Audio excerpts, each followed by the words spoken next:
Short Stories of India by Little Soldiers. Hi, my name is Vaishnavi and I am studying in third class in Little Soldiers School.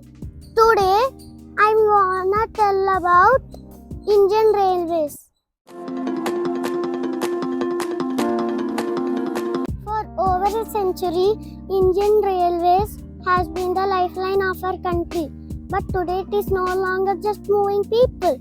It is undergoing a world-class transformation. Semi-high-speed trains like Vande Bharat Express and its sibling Vande Bharat Cargo are redefining Indian railways. Meanwhile, India's first bullet train corridor between Mumbai and Ahmedabad is turning high-speed travel into reality. India uses 99% of its network electrified. India also operates on hydrogen-based trains and drastically reducing pollution. From engineering marvels like the Chennai Bridge to technology advancements like